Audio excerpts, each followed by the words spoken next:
Good morning. It's good to see so many of you here this morning. We're studying in the book of Hebrews. If you would open your Bibles up to Hebrews chapter 11, we'll pick up roughly where we left off last week. We've been looking through the book of Hebrews. We've noticed two main things in the book. One is that Jesus is better. Jesus is a better messenger than the angels. He's a better lawgiver than Moses. He's a better high priest than the human high priest. He's a better sacrifice than the blood of bulls and goats. And so everything with Jesus is better. And so we've noticed over and over again as we go through the book that Jesus is better. Not only is Jesus better, but because Jesus is better, they need to hold fast to their confidence. They need to hold fast to their confession. They need to hold fast to their Christianity and remain faithful and not go back into Judaism. The Hebrews writer is writing this book to Jewish Christians who maybe are tempted to go back to Judaism to not have to face the persecution that they're under from the Jews. And the easy way to get out of that persecution would be go back and practice Judaism and be able to escape all of that. But as we're noticing, the Hebrews writer uses a lot of different Old Testament passages to prove to these Hebrew Christians that Christ is the Messiah, that all of these Old Testament passages were pointing to the fact that Jesus was coming, that things were going to change, that there's a new covenant that's been established on better promises. And so everything with Jesus that they have is better. They've got a better covenant, they've got a better law, they've got a better lawgiver. And if all of those things are better, why would you want to leave what's better and go back to something that's inferior? Why would you want to go back to something that's not going to be able to bring perfection? Why would you want to go back to something that can't completely reconcile God and man when you've got that reconciliation that takes place in Christ? And so, as the Hebrews writer has been picking these Old Testament passages and going through and explaining those things, if you back up to chapter 10, the Hebrews writer quotes from the book of Habakkuk, chapter 2, verses 3 and 4, where he says, for yet a little while here in Hebrews 10:37, for yet a little while, and he who is coming will come and will not tarry. Now the just shall live by faith. But if anyone draws back, my soul has no pleasure in him. And so we've seen so far in chapter 11 that all of these folks in the Hall of Fame of Faith, these are God's righteous ones. These are God's just ones, right? My just one shall live by faith, or my righteous one shall live by faith. And it's not just faith, it's not just a one time. Don't think of faith as being a one time, well, they believed in God, or they believed what it is that God said. It's a faithfulness. It's a faithfulness. They had to continue to remain faithful. It wasn't just a one time thing. If anyone draws back, right? Well, what is that? Well, that's not keeping your faith, right? That's not holding fast to your confession. That's not holding fast to your confidence. If anyone draws back, right? If anyone drifts away, well, God's not going to be pleased by that. And it goes with what he says in Hebrews chapter 11, verse 6. Without faith, without faithfulness, right, it is impossible to please God. God wants us to have faith. He wants us to trust in him. He wants us to live by that faith that we have. Even though we can't see things maybe with our eyeballs sometimes, he wants us to be faithful to him. And so as we go through Hebrews 11, we see all these folks that are in the Hall of Fame of Faith. We started to notice that they lived by their faith even when they couldn't see it with their eyeballs, right? When you look at in verse 7, where it talks about Noah was divinely warned of things not yet seen. Noah was warned that there was a flood coming. Noah was warned that it was going to rain. Well, it appears that it hadn't rained on the earth up until the flood. And so Noah was warned about things that had not been seen. He hadn't seen it with his eyeballs. Doesn't look like it's going to rain. Doesn't look like there's going to be a flood. Can't see it with his eyeballs, but he put his trust and he put his faith in God, right? And he lived that way because building that ark was 120 years. It wasn't just a Saturday afternoon kind of hobby that Noah had, right? He lived by his faith and what it was that he did. And so we've noticed that with the different folks that we've looked at so far. Let's pick up in verse 13 to get some context of where we left off. These all died in faith, not having received the promises, but having seen them afar off, were assured of them, embraced them, and confessed that they were strangers and pilgrims on the earth. For those who say such things declare plainly that they seek a homeland. And truly, if they had called to mind that country from which they had come out, they would have had opportunity to return. But now they desire a better, that is, a heavenly country. Therefore, God is not ashamed to be called their God, for he has prepared a city for them. So these folks that he's talking about, right? Abraham was promised, and Isaac was promised, and Jacob was promised that their descendants were going to inherit the land, that Abraham's seed, right? It was his descendants were going to be like the sand of the seashore, unable to be counted. Well, did Abraham live to see that? No, he didn't live to see that happen. Did he live to see, the land being given to his descendants? No, he didn't. Right? All of these saw the promises and they saw them from afar off, but yet they lived their life according to that promise, as if that promise was real, because they trusted in God. Sarah, right, received strength to conceive and to bear a son, even though she was well past the age. Why? Because she counted him as faithful who had promised. She understood that God was going to keep his promises. And so they died in faith, not having received all of the things with regards to the promises. They confessed they were strangers and pilgrims on the earth. They were looking for something better. Right? They weren't looking for a reward here. They weren't looking for glory here. They were looking forward to something that was better. And while we don't have a lot in the Old Testament that tells us about heaven and that tells us about eternity, they certainly understood something about that they were looking forward to that heavenly home at some point. And so they took that long view of it. And so even though they had some things that they were going to have to deal with in this world, even though they had some things maybe they were going to have to suffer through, they stuck with it. And because they stuck with it, God is testifying, right? God is still talking about these folks. We see it here in Hebrews chapter 11 that he's still bearing witness about all of these folks, even though they have long since been passed. And so this is meant to give them some encouragement, right? It's meant to give them some consolation to know that, okay, we're having to suffer some persecution here, but the righteous ones live by faith, the just ones live by faith, and we can get through this because, like these folks, we're looking for something better down the road, right? Comments or questions on any of these things? Yes.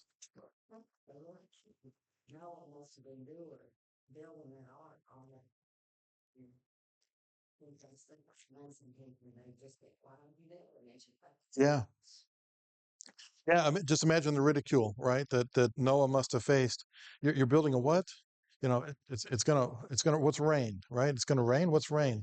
You're worried about a flood? Are you crazy, right? And for 120 years, Noah was a preacher of righteousness. The New Testament says. But how many people did Noah save? There were 8 total that got on the ark, right? It was him and his wife and his 3 sons and their wives. So his family, right? Preached for 120 years, and sometimes do we feel like giving up? Because boy, I spoke to my coworker, I spoke to my neighbor twice, and they're just not interested, and so we feel like giving up. How would you feel if you preached for 120 years and no one listened to you? But Noah kept doing it, right? Because that's our job. Our job is to sow the seed, right? God gives the increase. Our job is to sow the seed. But yeah, you imagine the ridicule that he must have faced, or that others, maybe had to deal with. Is maybe Abraham's family doesn't understand. Well, why are you leaving?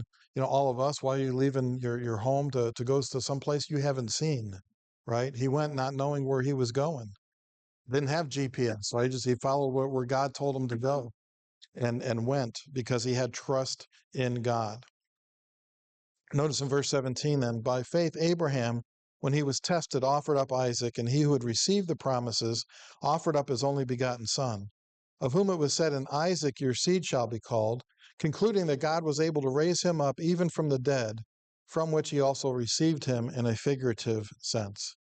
Abraham was tested. Now, Abraham was told that you're going to have all these promises, right? You got the land that you're going to have. You got all these descendants that you're going to have. And in your seed, all the nations of the earth are going to be blessed.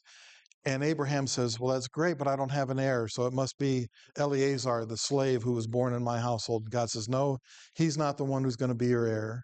It's not going to be him. And so then Sarah and Abraham decide they're going to help God along, right? They're going to run ahead of God. And so Abraham goes into Hagar, and Ishmael is born. And he says, well, surely Ishmael's the one. And God says, no, it's not going to be Ishmael. It's going to be the son that comes from you and Sarah. It's going to be Isaac, right? All those promises were dependent upon Isaac. So the land promise, the seed promise, the nation promise, all of those promises hinged on Isaac. And then God says, I want you to go and sacrifice Isaac.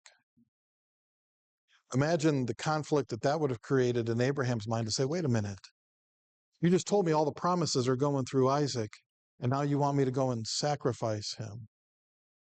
Did Abraham do what it was that God asked him to do? He was obedient, right? Even though maybe he doesn't see with his eyeballs how this is going to work out, he had trust in God.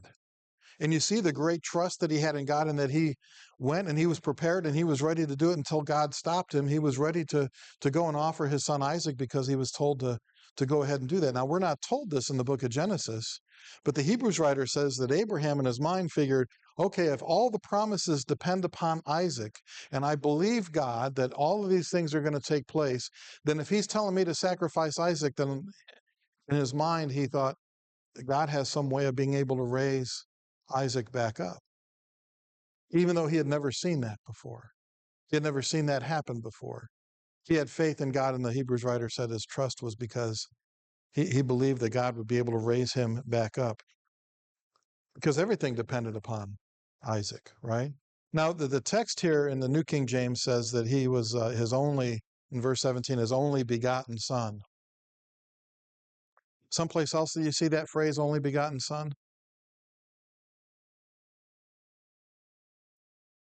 Where else do we see that phrase? In reference to Jesus. In reference to Jesus? In John 3:16, right? For God so loved the world that he gave his only begotten son. Was Isaac Abraham's only son? No, because we just talked about Ishmael, right? He wasn't his only son. And so the word, the Greek word that is here, I don't I don't know that begotten's a very good translation of it. I guess it started with the King James and it's just kind of been perpetuated, that translation of that word. But that word means one and only unique, right? It was his one and only unique son. Why is Isaac his one and only unique son? Because Isaac is the one that all the promises are going to come through, right? The promise of a great nation, the promise of the land, the promise of in your seed, all the nations of the earth are going to be blessed through Jesus Christ, right? So he's the only one of his kind, Isaac is. And while he has another son, Ishmael, the promises don't go through Ishmael, the promises go through Isaac. And so he's the only one of his kind. And when you look at Jesus Christ, he's unique. He's the only one of his kind that is going to be able to reconcile man and God, that's going to be able to keep the law perfectly, that's going to die that sacrifice for us.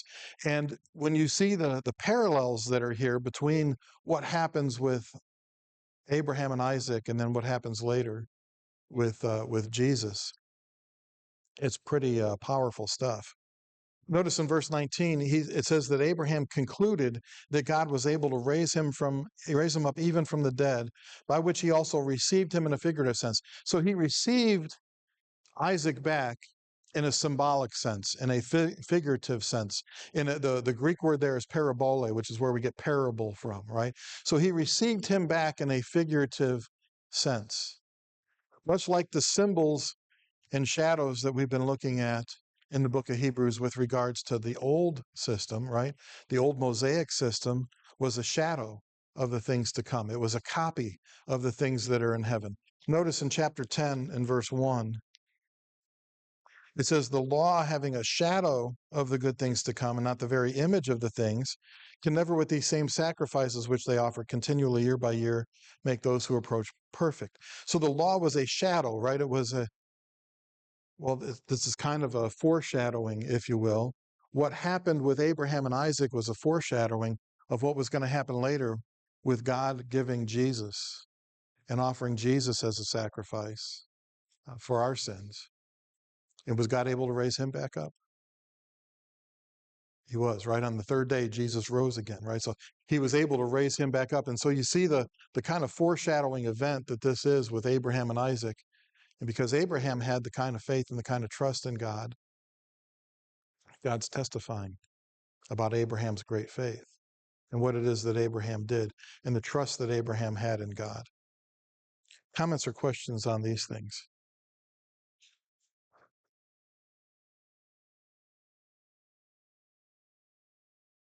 Cool stuff, isn't it? When you see that, when you see what he's talking about here, he's talking about why is Abraham considered a righteous one? Well, because he lived by faith. He trusted in God and lived his life according to that. He didn't just believe one time and say, "Yeah, God, I believe you," but he actually acted upon that faith. He did something. He put some action behind it. And we'll see that with every one of these characters that are mentioned here. They all did something because of their faith. So faith is never just a, well, I believe that God exists kind of thing. Faith has always got some action behind it. It causes something to happen. It causes people to live differently. And so how should our faith affect our lives? Should our faith, should our trust in God cause us to act or to live or to behave in a certain way? Yeah, it ought to, right? It's again, it's more than just having that mental belief that God exists. In verse 20, it says, by faith, Isaac blessed Jacob and Esau concerning things to come. By faith, Jacob, when he was dying, blessed each of the sons of Joseph and worshiped leaning on the top of his staff. By faith, Joseph, when he was dying, made mention of the departure of the children of Israel and gave instructions concerning his bones. And so by faith, by the trust that they had in God, they went ahead and they did these things. They foretold of things that were going to come.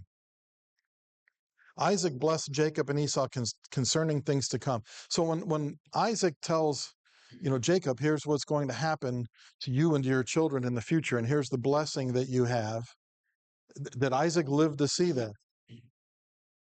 No, Isaac didn't live to see that, but he's foretelling things that are going to come to pass. When he told Esau, here's what's going to happen to you and your descendants are going to be the Edomites, and here's what's going to take place with you in the future, Isaac didn't. How did Isaac know that in the first place? God had to have told him, right?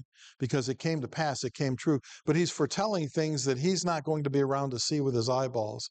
But he has faith in God that told him these things, and he's passing this information along to his sons, to Jacob and to Esau.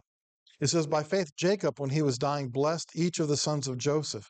Kind of what Jacob did to Isaac, he pretended, right, to be Esau and came in and got the blessing. He dressed up and made himself look like he was hairy, and Isaac had a problem with his eyesight, so he couldn't really tell that it wasn't Esau. And so he thought he was giving the blessing to Esau, and here he had given the blessing to Jacob, which is what God had intended. But Jacob ends up doing the same thing to Joseph, because Joseph has two sons, Manasseh and Ephraim, and he crosses their hands over when he blesses them. And Joseph says, no, that's the young. And he does the same thing to the sons of Joseph that he did to father Isaac, and that the younger is going to be the more prominent one than the older one, which is unusual, right? Usually it's the oldest, the firstborn, that has all of those benefits and all of those rights. And so he did that. He blessed the sons of Joseph, right? And set that into place because he had faith and he had trust in God. Joseph talked about, Joseph was the one who was sold into slavery, right? He ends up down in Egypt, ends up second in the household of Pharaoh, and there's a famine in the land, and his family, right? They come down to Egypt and they're saved from the famine because of what Joseph had done. And they came down. Do you remember how many of them came down into Egypt? There were 70 of them. At that time, there were 70 of them that came down into Egypt. Now, when they leave, they're going to be numbered in the millions. There's going to be over 600,000 men that are over the age of 20. And so there's going to come out with a great nation. But there's only 70 of them. And so by faith, Joseph told them that when you leave here in the future. You're going to leave Egypt, and when you leave Egypt, you take my bones with you, and you bury them there in the land of Canaan. Joseph didn't live to see that, right, with his own eyeballs, but he trusted in God and what was told to him. And so that's what that's what ends up happening in the book of Exodus, is that when they leave Egypt, they bring the bones of Joseph with them. Comments or questions through verse 22?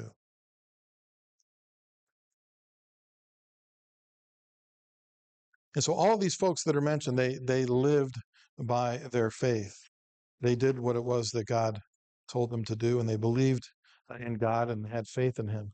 Notice in verse 23, by faith Moses, when he was born, was hidden 3 months by his parents because they saw that he was a beautiful child and were not afraid of the king's command. What great faith Moses had, right? To hide himself as a baby. It's not by Moses' faith here, right? It's whose faith? His parents, right? It's by the faith of his parents that they hid him for 3 months. At some point, you can't hide a baby anymore. They tend to make noise. And so they couldn't hide him anymore. But they were not afraid of the king's command, right? So they weren't afraid of Pharaoh's command. Who did they fear more than Pharaoh? God, right? They had more of a fear of God. They didn't want to displease God. They weren't going to put their child to death because that isn't what God wants. God hates hands that shed innocent blood. So by faith, they hid him. They weren't afraid of the king's command. Verse 24, by faith, Moses, when he became of age, refused to be called the son of Pharaoh's daughter, choosing rather to suffer affliction with the people of God than to enjoy the passing pleasures of sin. So put yourself in the shoes of Moses' parents here for a moment. You know, the king has decreed that all the male babies are to die. We're hiding a child. And we know that the king, Pharaoh, may find out about this, and what's going to happen to us if Pharaoh finds out about this? How is it that God's going to get us out of the situation? How are we going to save this child? How, with their eyeballs, maybe they didn't see a way that they were going to be able to get through this. But they had faith in God, and they put Moses in that basket and had faith in God that somehow God was going to work that out. Moses, it says, by faith, when he came of age, refused to be called the son of Pharaoh's daughter. So here's Moses now. He's been drawn out of the water by Pharaoh's daughter. He's been raised in the palace. And whatever it was that they had as far as, amenities in that day and age, and I'm not sure, what are we talking about? 3,500 years ago? They didn't have air conditioning, and they didn't have, they didn't have power steering. You had to get the ox or whatever to go the way that you wanted to with your own strength. But whatever amenities that they had at the time, whatever, you imagine living in Pharaoh's household, how much better that would be than suffering with the Hebrews as a slave. If you had your choice, which of those situations would you want to live in? Would you want to be in Pharaoh's household and have all the delicacies and have people to take care of you and to bathe you and perfume your body, or would you want to be out there sweating and stinking and having to do hard physical labor? Moses made a choice. Who of us would choose to suffer affliction? But that's the choice that Moses made because it was done by faith. Because of the trust that he had in God, he was willing to instead suffer with his people, suffer with the people of God, right? Choosing rather to suffer affliction with the people of God than to enjoy the passing pleasures of sin. Because we're going to see this in a moment. Those pleasures of sin, how long do they last? For a season, right? They're temporary. Even if the pleasures of sin last us our entire lifetime here on earth, what is our entire lifetime compared to eternity? Jacob talked about this, right? If he had a piece of rope and that rope was your life, right? And so your life is the piece of rope that's this long, and then that rope goes on and it never ends. And that's how long you're going to have to suffer for enjoying the passing pleasures of sin for this little time period. Moses, we're not told again in the Old Testament about heaven and about paradise and about the reward so much, but he believed in something And we're going to see that here in just a couple of verses. That in verse 27, he says, "By faith he forsook Egypt." Well, no, that's a. No, verse 26 is what I want. "Esteeming the reproach of Christ greater riches than the treasures in Egypt, for he looked to the reward." How is it that Moses was able to say, all right, I'm not going to live in Pharaoh's household. I'm not going to partake of all of these delicacies. I'm not going to have this easy life. Instead, I'm going to suffer persecution with the people of God. Why? Because he looked for the reward. He was looking forward to something that's greater. And because of that, he could suffer that affliction for a time period. And so why do you think the Hebrews writer is pointing this out to them? How do you think that their Christianity is being received by their family, by their friends, by their neighbors who had all practiced Judaism together in the past? Now that they've become Christians, how do you think those other folks are treating them? This is exactly what they're doing, because if you're Jewish and then you turn and you start following Christ, or hating potentially your family or other Jews that you used to, I guess you could say, fellowship with, then you're also hated by whatever government entity you're under. And so you kind of have like two of them coming at you at the same exact time. But in the early church, I mean, I think one of the things that was most fascinating to study church history is they would celebrate the ones that died in such a faith, the ones that were murdered by, whoever. They would remember them. It was a celebration because of their faith, and it would encourage them. Yeah. And I'm not sure we would the exact mindset, I guess, that happened today. I mean, it was an encouragement because someone died because of their great faith. Right. Yeah, if somebody was martyred, right, it would almost kind of give them a charge, right? To keep the faith and to keep on keeping on, because we'll look at what they did, and they were able to hold up, and they were able to stand up to the persecution, and they didn't turn their back on Jesus. And so it would be an encouragement. And that's exactly what the Hebrews writer is wanting to do with these Hebrew Christians, is to encourage them to say, look, you're not alone in this. You might think, man, why should we suffer this persecution? If God's on our side, shouldn't everything be rosy? Shouldn't everything be a perfect street with no traffic? And no, it's not going to be that way. God never promised a rose garden. He says, well, look, here's someone who chose rather to suffer affliction than to be comforted. So don't you give up on Christianity. Don't you give up on Christ. Don't turn your back on Christ, right? Because if you turn your back on Christ, what can you expect? Well, we saw that in chapter 10. Right? If we turn our back on Christ, notice in chapter 10, verse 26, if we sin willfully after we've received the knowledge of the truth, there no longer remains a sacrifice for sins, but a certain fearful expectation of judgment and fiery indignation, which will devour the adversaries. And so he's wanting to encourage them, rather than turning your back on Christ and having nothing to look forward to, you have to maybe suffer this affliction for a little while. And look to the reward, look to the prize, look to the promise that you have. And all through chapter 11, as I said when we started this and at the end of chapter 10, all through chapter 11, you've got the promise and the reward, the promise and the reward, the promise and the reward. God has promised us that there's a reward for our faith, that there's something to look forward to.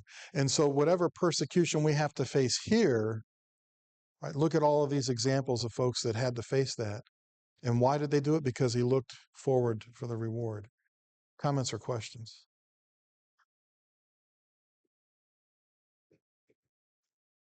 What are some of the things that we might have to face as far as persecution goes? People might call us names, right? If we go to talk to somebody, they might slam the door in our face. People might say, well, they're weird, they're Jesus freaks, right? Because they're always talking about God, or they're talking about their faith. How does that compare to what these folks had to go through?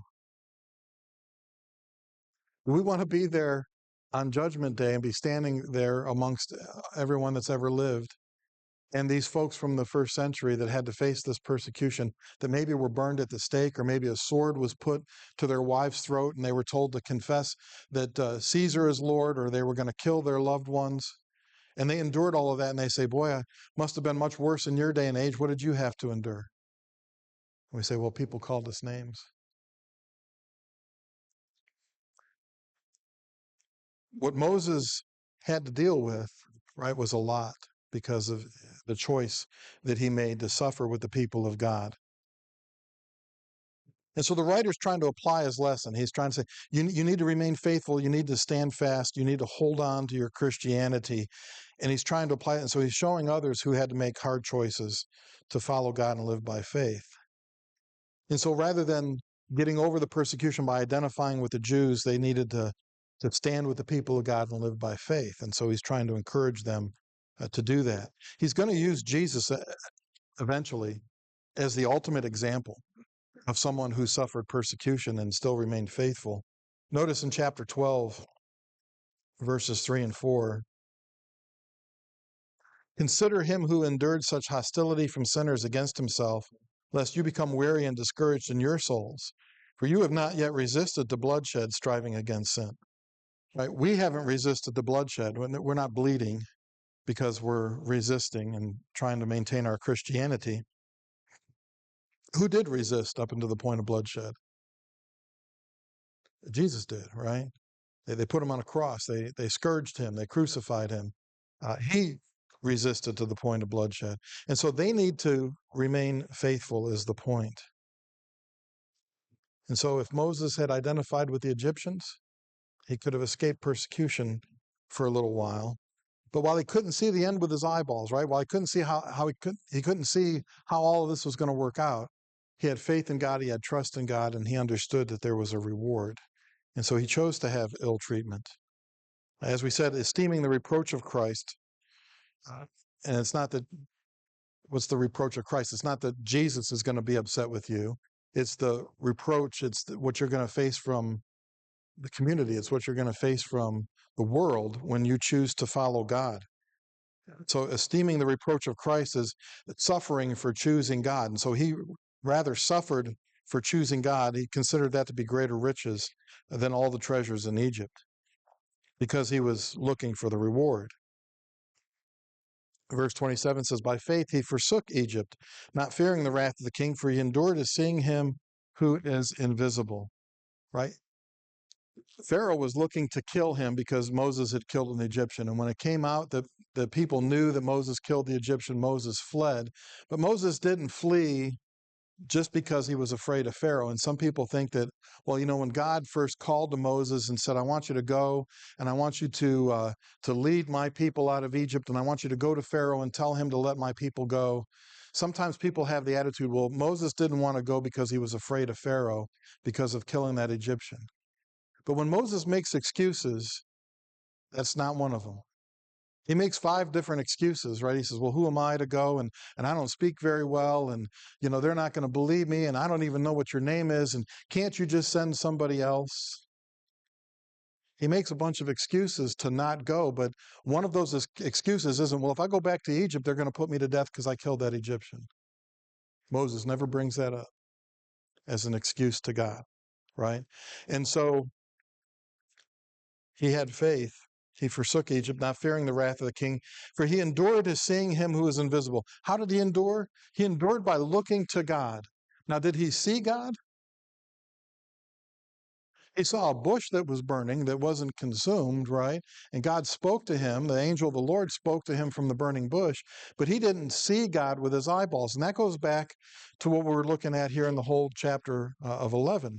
Go back to the first verse. Faith is the substance of things hoped for, the evidence of things not seen.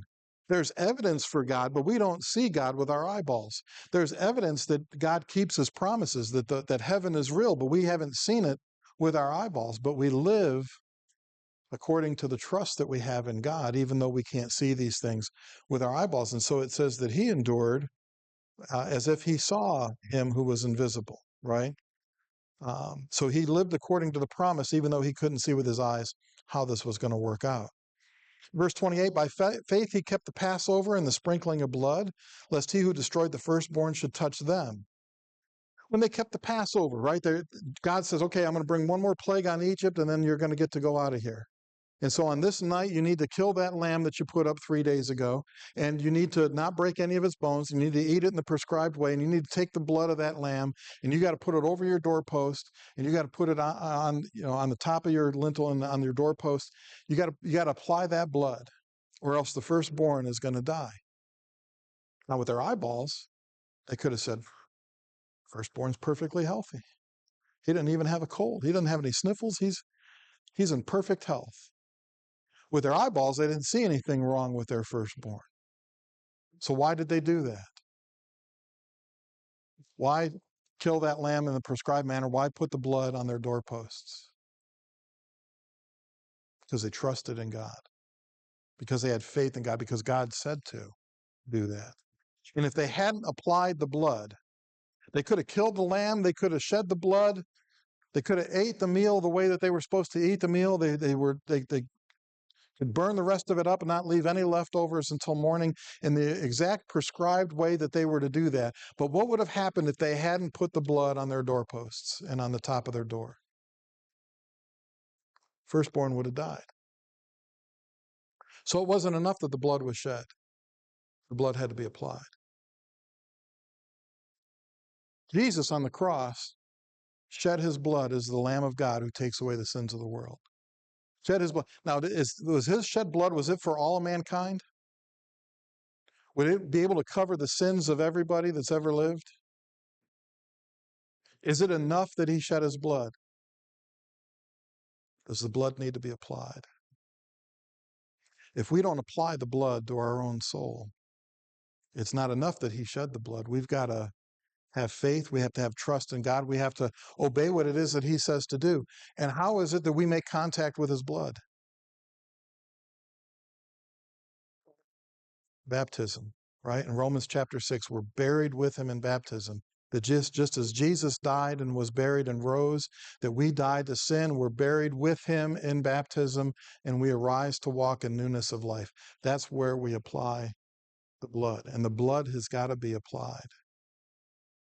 We have to have trust in God. People say, well, what does the water do? What's the importance of getting wet? Can I just pour some water on me? No.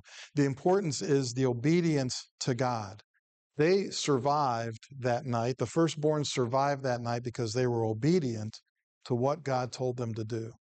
And if we want to survive and go into our promised land and to receive all the rewards that God has promised to us, then we've got to be faithful and we've got to be obedient and we have to do what it is that he says.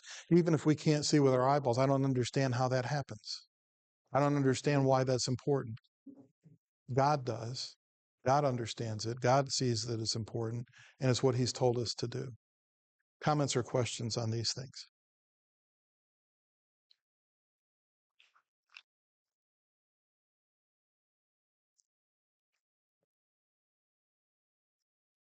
Again, these things are done by faith, right? My righteous ones, my just ones shall live by faith.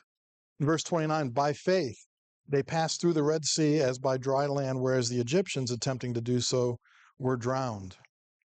They passed through the Red Sea. Now, when they get to the Red Sea, they think everything's over, right? Because they got the sea behind them and the Egyptian army's coming down upon them and they're kind of trapped here. They've hemmed themselves in the wilderness. And Pharaoh says, boy, they don't even know, these guys don't know what they're doing. They've taken such a strategically bad position, right? And they think that the end is here. And Moses says, be still and see the salvation of the Lord, right? Be still and watch and see what the Lord's going to do. And so he parts the Red Sea. And the text tells us in Exodus that there's a wall of water on the right hand and there's a wall of water on the left hand, and they walked down the middle on dry land. Now, I don't know about you. I don't swim. That would have taken a lot of faith from me because with my eyeballs, I mean, it's not like going down here to Ripley's Aquarium, right? And you're going through that little conveyor thing and there's glass there and you see the sharks and they're on the other side of the glass, right? There's nothing, you don't see anything with your eyeballs that's holding that water back. Imagine the amount of faith and trust in God that would have taken to walk through there on dry land when there's a wall of water. It's not like there's just a little bit of water over here. It's a wall of water that when God releases it, drowns the Egyptian army. To me, that would have taken a lot of faith to walk down through there to say, okay, I'm gonna trust you, God. I'm gonna trust you, Moses, and I'm gonna walk through here. That to me would have been scary. But by faith, they went through there, right? How did they do it? Because they trusted in God. Because they trusted in God. By faith, they did these things. In verse 30, it says, by faith, the walls of Jericho fell down after they were encircled for 7 days. What great faith the walls of Jericho had, right? It wasn't the faith of the walls, right? It was the faith of those that were the children of Israel that marched around them. What was the battle plan?